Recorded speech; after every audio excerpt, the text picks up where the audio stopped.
Alright, dernière vidéo de l'année, dernière journée de l'année. Aujourd'hui, je vais parler d'un concept qui est vraiment important à savoir pour passer à l'action. C'est comme si, on va dire, ouais, il y a du monde qui se disent, je vais attendre d'être prêt pour commencer ou je vais attendre le bon moment pour commencer.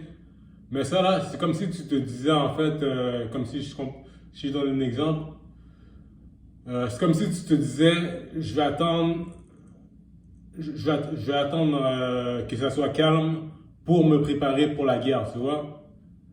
Là, il y a une incohérence parce que si c'est calme, ça veut dire que la guerre est terminée, ça veut dire que tu n'as pas besoin de te préparer pour la guerre.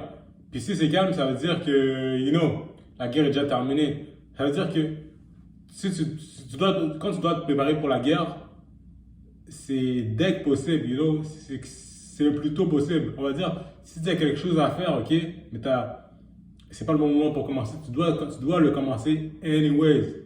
So, c'est ça que je voulais dire, Il n'y a jamais de bon moment pour commencer. Ça, c'est juste une illusion qu'on se donne, ok. Le meilleur moment pour commencer, c'est toujours maintenant, Alors, si tu as un projet que tu veux faire ou whatever, commence maintenant. Commence quand c'est difficile. Parce que comme ça va juste être plus facile quand tu vas continuer. Alors, c'est toujours mieux de commencer dans une période difficile.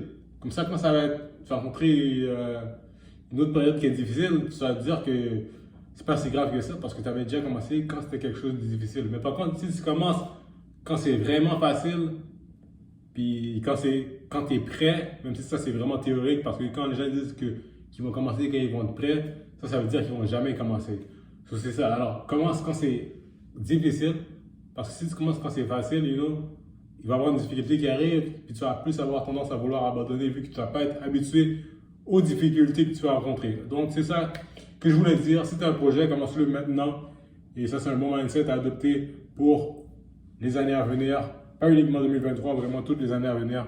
Donc, sur ce, moi, je vous dis, passez une excellente année 2023. On risque de se revoir dans les prochaines vidéos. J'ai aimé le concept de 31 jours, 31 vidéos. C'est un très bon concept.